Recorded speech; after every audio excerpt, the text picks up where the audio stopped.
Here's an itinerary put together. It's 9 days, $4,949 per person, double occupancy. Now let's have a quick look. We're starting off day one, arriving into Nairobi, and that's actually at Nairobi National Park, right on the edge of Nairobi. You're staying at the Placenta Suites, and the suites themselves are surrounded by this beautiful garden. They're well appointed. Your rooms are delightful. That's a lovely breakfast area. In fact, you're looking out here, lounge breakfast area that kind of spills out onto that lovely garden. Like I said, it's a couple of nights here. It's a chance to kind of relax. They've got a beautiful indoor pool. Look at that. And so you'll have the afternoon at leisure when you first arrive, and a chance to relax. And then you've got a full day tour of Nairobi. Now this day is going to be fun because it gives you a chance to go and do those things we've been talking about. We're going to go to the Giraffe Center. We're going to go and visit the Blixen Museum. And this is a chance to kind of step back in time to get you've just watched the movie, you watched it on the flight, or you watched it before you left. Now you're here in our home. It's fabulous. I mentioned the Kuzuri beads and how you get a chance to meet the women. You can actually go in and have a chat to them and talk to them. They love to chorus. It's really a delightful experience to go in there and you feel like you're giving back, which I think is important. That's the beautiful thing about tourism. Then there they are. Look at them trotting in. I mean, there'll be tears when you see these little Ellies. They're kind of racing in to find their handlers who are there to kind of feed them. It's such a delightful, moving moment. After that day, on day 3, we're now going to go to Wilson Airport. We've got a small plane organised for you. This is the flight crew. No, not really. I love that photograph. We just threw it in there for a laugh. As you can see, I've actually seen the lions being under the wing of the plane out of the sun, where the plane's there for a few days. And it's kind of, they always just shoo these things off. Don't you worry about that. But, it's kind of a fun photo. But this is not what's happening. This plane, of course, has left from Wilson, and it's arriving here in Amboseli National Park. And of course, Amboseli sits with views of Mt Kilimanjaro. Now, Kilimanjaro, rains fall on Kilimanjaro and they kind of soak into the earth and they come up as artesian water here on the other side.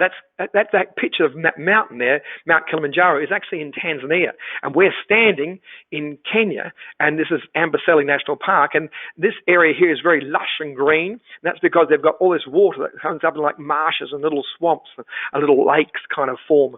And so lots of wildlife, lots of bird life, lots of elephants. I found big tusker elephants, just a phenomenal sight.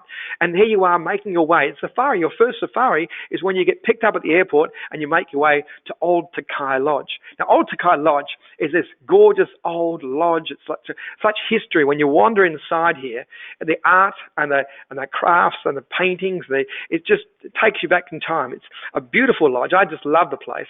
And we stayed here last, and this is the main restaurant area, and there's also the bar. This bar area, I was there at 5 o'clock in the morning. I get up early. I'm a bit of a early morning starter. I'm up here, got my laptop out. I'm just kind of making notes. I happened to bump into the guys from Nat Geo. The Nat Geo fellas were in town, and they were having their quick cup of coffee before they were going out. They were filming because they just recently, an elephant gave birth to twins. First twins in like 26 years. So they were excited. And the other reason they were excited, they'll say, there's not many people here at the moment. We can go out and we can film, we can get sweeping panoramic shots without having all these vehicles typically that are out there. That's another reason why you need to be talking to your clients about that now. So the accommodations here is great. I mean, I like the property, and its grounds are quite lush. As you can see, there's a fence out there, but it looks like it's going for miles. It's a yellow-barked acacia tree and gorgeous grounds. You can actually see wildlife just actually walking straight past. It's just amazing. So after lunch, an afternoon game drive and a chance to go out and see some of the wildlife. And then the nature of that experience is it sits right on your doorstep. Herds of elephant and wildebeest and buffalo, and then you'll get a chance to see all sorts of wildlife interaction, giraffes, and then day 5, breakfast before game drive en route to the flight to Samburu. So now we're flying out and we're going to head up to Larson's Tented Camp. Now this is going up into Samburu National Park, and this is quite north. It sits on the Oswego River, and it's lovely Maru style. They call these Maru style tents. Your accommodations are just divine. The main camp area quite open. You've got the bar to the right, the restaurant, and then the dining area to the far left, and then of course the little lounge area there. Your room we'll be looking out onto this river that kind of meanders past. There's crocodiles and hippos and elephants crossing, and that's inside your tent. Does that look like fun? So we've gone from accommodated, now we're in a tented camp. So it's kind of exciting, The actual property itself is a lovely pool area, but just the views are just phenomenal. And you'll do a little afternoon game drive and a morning game drive the next day. You'll have a chance to explore. Now, that photograph I mentioned, the cheetah is not encouraged to do this. But you can't stop them, and there's not that they'll seek to do it. The reason why they jump on the bonnet of a vehicle is because they'll do the same thing if there's a termite mound or anything that's going to give them purchase where they can see. Because when the grasses are a little bit tall, they can't actually see the wildlife as well. So they pop up on these bonnets for better views.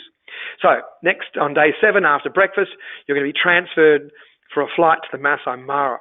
And the flights themselves are so much fun because you're in a small craft and you're heading out and you're heading off to this, in case, the Ngai Lodge.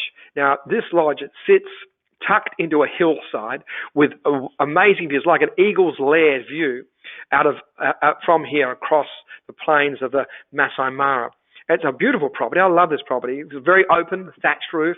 It's unique. It's just a gorgeous experience. Big leather lounges, that big fireplace in winter. It's just great. Your accommodations, your rooms, again, well appointed. It's a canvas tent side experience, quite opulent. And I'll point out too, the food here comes from they actually grow their food farm to table. Basically, the food here is fabulous. The chef does a marvelous job at making sure the freshest ingredient makes its way to your table. And the lodging, they do a marvelous job from breakfast in the morning through to dinners at night. It's a magic experience. Now, after lunch, you'll have a chance to just relax and enjoy the property. A lot of these places you're visiting, you honestly think after the end of it, I wish I could have stayed here for 5 days. Honestly, it feels like that. They're just great. You will then go out and do a little late afternoon game drive. You'll come back and have sundowners. Well, that's always a special part of my fam. I love that whole experience of a game drive. And next morning, up early, out on safari. Afternoon game drives on day 8. Same on day 9. You'll be morning and afternoon game drives, hyena, and then a little breakfast out there in the bush, and a chance to soak up that lovely, and then heading off. We're going to basically toast the end of it, flying back to Nairobi, and then basically flying home from Jomo Kenyatta Airport. So that is the little package we've put together. This flyer I'm going to be actually sending to you at the end. There'll be a little quiz on that. But I thought what I'd do before we go straight into Q&A, I want to just show you what the itinerary is